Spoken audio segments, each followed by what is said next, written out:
भारत माता की, भारत माता की, भारत माता की, वंदे वंदे वंदे।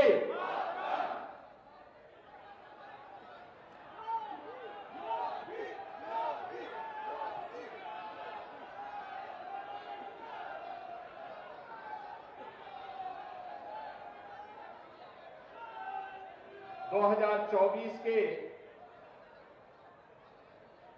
लोकसभा चुनाव के लिए आयोजित भरतपुर की आज की इस जनसभा में मंच पर उपस्थित भारतीय जनता पार्टी राजस्थान की प्रभारी सम्मान्य श्रीमती विजया रहाटकर जी, भारतीय जनता पार्टी के लोकप्रिय प्रत्याशी और पूर्व में 2004 से 2009 के बीच लोकप्रिय सांसद के रूप में संसद में हम एक साथ कार्य कर चुके हैं और आज फिर से लोकसभा की भरतपुर की प्रतिष्ठित सीट पर भारतीय जनता पार्टी नेतृत्व ने उन्हें पुनः प्रत्याशी बनाया है। ऐसे श्री राम स्वरूप कोहली जी, वर्तमान सांसद श्रीमती रंजिता कोहली जी, राजस्थान सरकार के लोकप्रिय गृह राज्य मंत्री श्री जवाहर सिंह बेदम जी, प्रदेश मंत्री भूपेंद्र सैनी जी, संभाग प्रभारी हेमराज मीणा जी, दीनदयाल कुमावत जी, भारतीय जनता पार्टी के जिला के अध्यक्ष श्री मनोज भारद्वाज जी, डॉक्टर शैलेश सिंह जी, गोवर्धन सिंह जादौन जी, मान्य विधायकगण श्री बहादुर सिंह जी, खुशी मौसम चौधरी जी, श्रीमती रितु बनावत जी, श्री रमेश सिंह जी, महंत बलबीर दास जी, सभी पूज्य संतजन और भरतपुर के लोकसभा क्षेत्र के बेर विधानसभा क्षेत्र में उपस्थित मेरे सभी उपस्थित बहनों और भाइयों, आप सबको राम राम सा।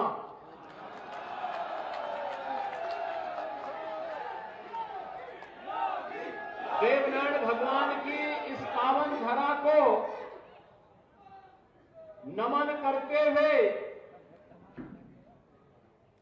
मुगलों के छक्के छुड़ाने वाले महाराज सूरजमल की स्मृतियों को भी मैं नमन करता हूं और आपका अभिनंदन करता हूं।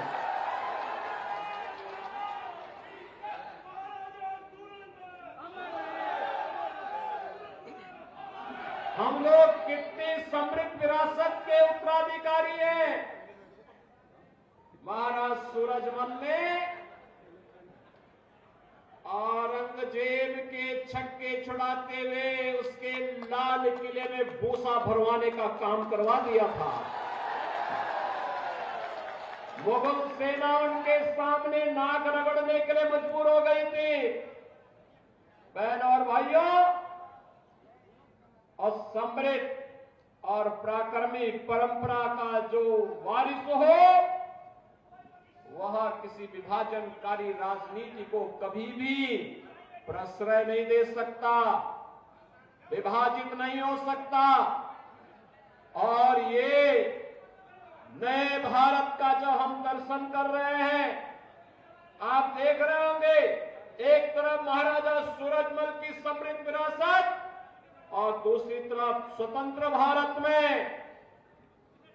आपने देखा होगा कि पहली बार किसानों के मसीहा पूर्व प्रधानमंत्री चौधरी चरण सिंह जी को भारत रत्न देकर के प्रधानमंत्री मोदी जी ने सम्मान दिया है, भारत का सर्वोच्च नागरिक सम्मान दिया है। बहनों और भाइयों, ये जो सर्वोच्च नागरिक सम्मान है, चौधरी साहब के द्वारा किसानों के लिए, गरीबों के लिए अपने कार्यकाल के दौरान जो कार्य किया गया, उसके प्रति कृतज्ञता ज्ञापित करते हुए ये सभी कार्यक्रम आगे बढ़ाए गए हैं। हमारी पीढ़ी सौभाग्यशाली है कि हम सब आज नए भारत का दर्शन कर रहे हैं। प्रधानमंत्री मोदी जी के नेतृत्व में नया भारत आज किस कदर दुनिया की एक ताकत बन रहा है, ग्लोबल पावर के रूप में भारत की अपनी एक पहचान बन रही है, ये किसी से छुपा हुआ नहीं है। आपने 2 दिन पहले, 3 दिन पहले इंग्लैंड के एक प्रतिष्ठित समाचार पत्र की अगर उस रिपोर्ट को पढ़े होते, द गार्डियन एक प्रतिष्ठित समाचार पत्र है ब्रिटेन का, और उसमें उसने एक बात कही। उसने कहा पाकिस्तान के अंदर 20 दुर्दांत आतंकवादी मारे गए हैं, और उनका यह था कि हो सकता है ये भारत ने मारे हों, लेकिन किसी की हिम्मत नहीं जो कल तक उन आतंकवादियों को प्रश्रय देते थे, एयर स्ट्राइक के भय से अब वह कुछ भी भारत के खिलाफ बोलने की हिम्मत नहीं कर पा रहे हैं। ये नया भारत है।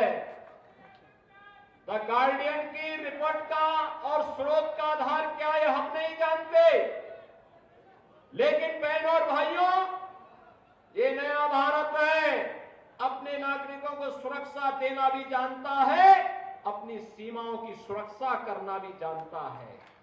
और अगर कोई सीमा की सुरक्षा में सेंध लगाने का दुस्साहस करता है तो केवल राजस्थान में राम राम शाह ही नहीं करते, आतंकवादियों और अपराधियों का राम नाम सत्य भी करने का काम करने का है। बहनों और भाइयों, ये नया भारत है। मोदी जी के नेतृत्व में दुनिया के अंदर भारत का सम्मान बढ़ा है। आज भारत का नागरिक कोई भी जाता है, दुनिया के अंदर उसका सम्मान होता है। सीमाएं सुरक्षित हैं, नक्सलवाद, उग्रवाद और आतंकवाद समाप्त हुआ है। 1952 में कांग्रेस ने एक दंश दिया था देश को, कश्मीर में धारा 370 के रूप में। यह आतंकवाद की जड़ थी। प्रधानमंत्री मोदी जी ने, गृह मंत्री अमित शाह जी ने आतंकवाद के इस दंश को सदैव के लिए उखाड़ करके समाप्त कर दिया। कश्मीर में धारा 370 समाप्त, पत्थरबाजी समाप्त। अब भारत की सीमाओं के अंदर कोई आतंकवाद को प्रश्रय नहीं दे पाएगा, नक्सलवाद को प्रश्रय नहीं दे पाएगा। नहीं तो कांग्रेस के लोग बेदम रहते थे, कुछ भी नहीं कर पाते थे, घुटने टेकते थे। एक तरफ द गार्डियन की रिपोर्ट जो कहती है कि चुन चुन करके आतंकवादी मारे जा रहे हैं पाकिस्तान के अंदर, दुनिया अब इस आतंकवाद को बोझ मान रही है। और एक कांग्रेस थी, अपनी सरकार के समय बिरयानी खिलाती थी ना आतंकवादियों को। आप मुझे बताओ कि आतंकवादी मारे जाने चाहिए कि नहीं मारे जाने चाहिए? इस समाज के बोझ हैं, सबकी सुरक्षा के लिए खतरा है। और कांग्रेस गरीबों को भूखों मारती थी और आतंकवादियों को बिरयानी खिलाती थी। ये इनके हाल थे। और मोदी जी तो 80 करोड़ गरीबों को फ्री में राशन दे रहे हैं, पिछले 4 साल से दे रहे हैं और अगले 5 साल तक लगातार देंगे। बहनों और भाइयों, आज जो एक कार्य हो रहा है, चाहे वह सुरक्षा का हो, और चाहे वह बड़े बड़े विकास के कार्य, highway, railway, metro, IIT, IIM, AIIMS, जहां हर घर नल की योजना, हर खेत को पानी के लिए प्रधानमंत्री कृषि सिंचाई की योजना। अभी यहां पे विजया जी बोल रही थी और जवाहर सिंह जी भी बोल रहे थे कि सिंचाई की योजना के लिए यहां के माननीय मुख्यमंत्री जी ने धनराशि स्वीकृत की है। बहनों और भाइयों, कोई राज्य सरकार अपने दम पर अकेले नहीं कर सकती थी अगर प्रधानमंत्री कृषि सिंचाई की योजना नहीं होती तो। ये डबल इंजन की सरकार का लाभ राजस्थान को आज प्राप्त हो रहा है। और इसीलिए क्योंकि मुख्यमंत्री के रूप में मैं पिछले 7 वर्षों से उत्तर प्रदेश में काम कर रहा हूं, पार्टी ने मुझे अवसर दिया है, मैं जानता हूं डबल इंजन की सरकार होगी तो डबल नहीं, ट्रिपल स्पीड से हम जनता जनार्दन की सेवा भी कर पाएंगे, सुरक्षा भी दे पाएंगे। और आज कार्य हम लोग कर पा रहे हैं। लेकिन कांग्रेस के समय न नीति थी, न नेता थे, न निर्णय हो पाते थे, न नियति साफ थी। विकास के बड़े बड़े कार्य और गरीब कल्याण की तो कोई सानी नहीं। 80 करोड़ गरीबों को फ्री में राशन, 60 करोड़ गरीबों को 5 लाख रुपए की स्वास्थ्य बीमा का कवर। बहनों और भाइयों, 12 करोड़ अन्नदाता किसानों को प्रधानमंत्री किसान सम्मान निधि का लाभ। यहां केवल राम मंदिर ही नहीं बना है, 4 करोड़ गरीबों के घर भी बने हैं।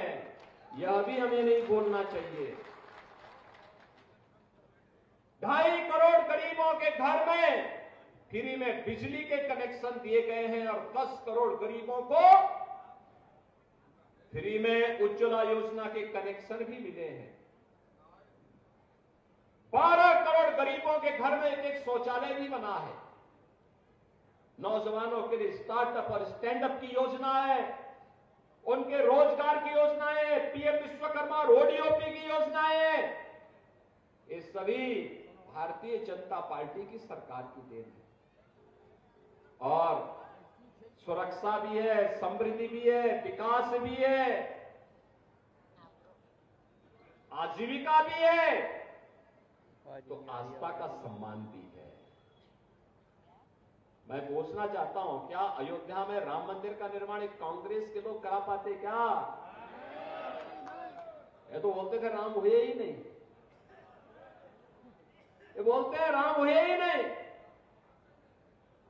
भगवान कृष्ण के बारे में भी अब मुझे बताओ, भरतपुर के लोग यहां पे हैं, ब्रिज मंडल का भाग है, बगल में मथुरा है, वृंदावन है, बरसाना है, गोकुल है, नंदगांव है, गोवर्धन है। ये कहते हैं कृष्ण हुए ही नहीं।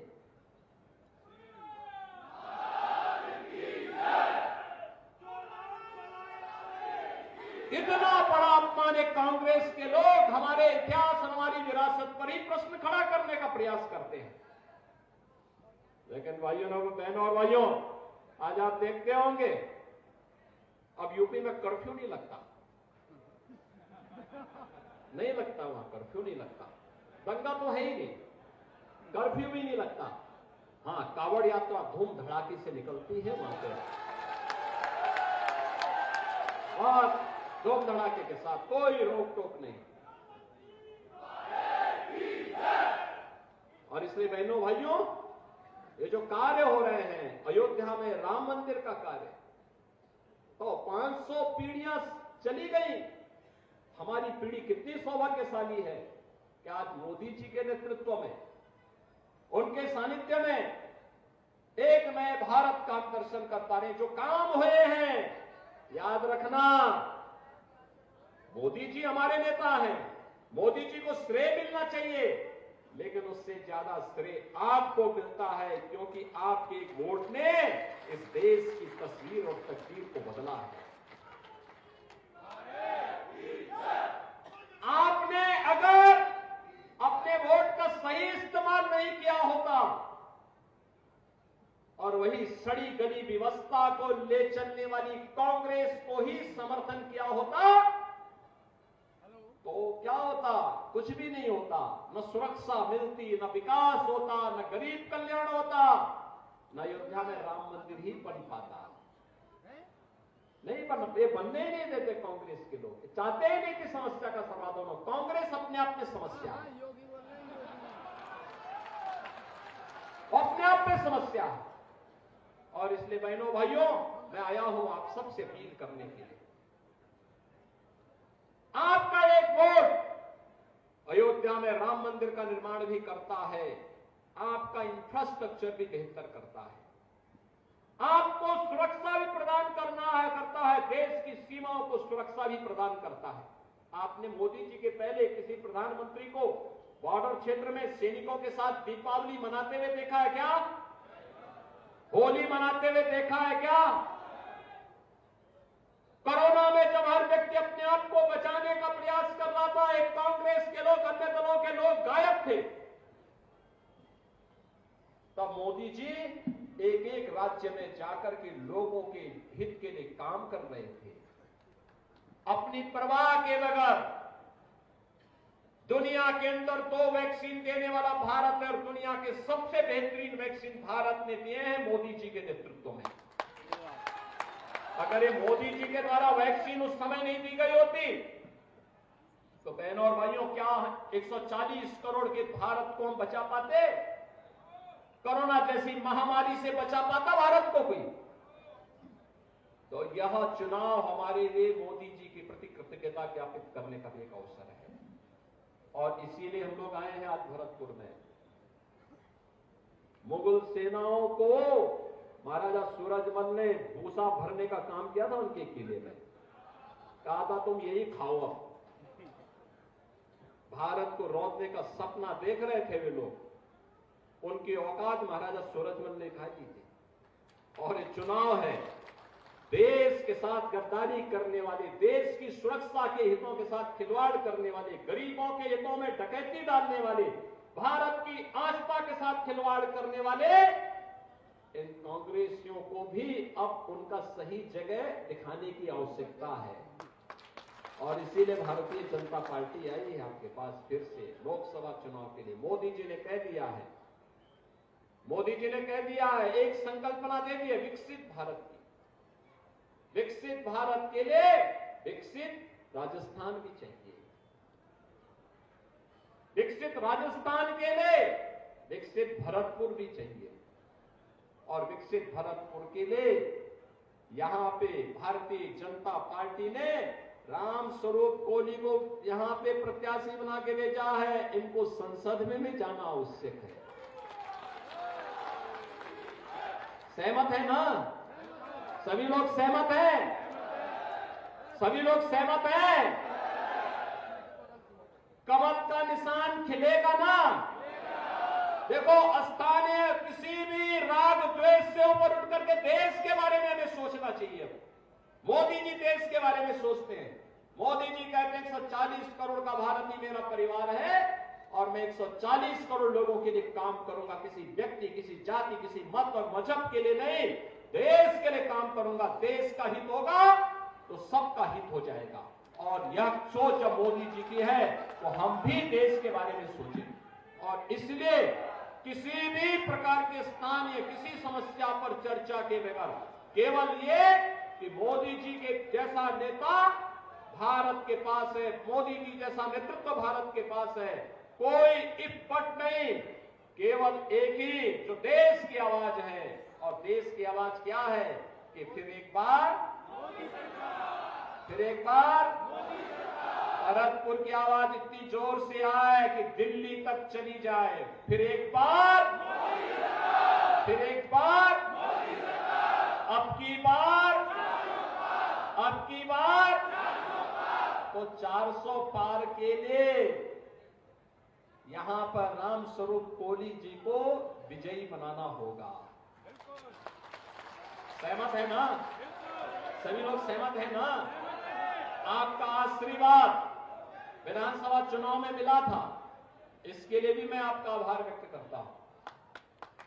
आपने यहां पे भरतलाल जी को मुख्यमंत्री बनाने के लिए मोदी जी के आह्वान पर अपना समर्थन दिया था, इसके लिए भी आपका मैं अभिनंदन करता हूं। और बहनों और भाइयों, मैं वही अपील आपसे करता हूं कि राम स्वरूप जी आपके हितों के लिए कार्य करेंगे, यहां के विकास के लिए अपना प्राणपण से जुट करके राजस्थान को उसकी पहचान दिलाने का काम करेंगे। और इसके लिए आवश्यक है कि जो 25 मनकों की माला राजस्थान की ओर से जाना है, भरतपुर का भी उसमें योगदान होना चाहिए। सहमत है ना? तो इसी अपील के साथ मैं आज के इस अवसर पर आप सबको अगले यानी एक दिन के बाद नवरात्रि शुरू होने जा रही है, वासंती नवरात्रि, और फिर 17 को रामनवमी है, भगवान राम का जन्मोत्सव अयोध्या में भव्य आयोजन होगा। आपको मैं जगत जननी मां भगवती दुर्गा के इस वासंती नवरात्रि की भी और रामनवमी की हृदय से बधाई देता हूं। आप सबसे अपील करता हूं कि भारतीय जनता पार्टी की कमल को खिलाने के लिए आप सभी लोग प्राणपण से जुटेंगे, इस विश्वास के साथ आप सबके प्रति मेरी शुभकामनाएं। धन्यवाद। जय हिंद, जय जय श्री राम, जय जय श्री राम। मैं भैया विधानसभा के 6 मंडलों से आग्रह करूंगा कि वो स्मृति चिन्ह देकर बैठ करके सम्मान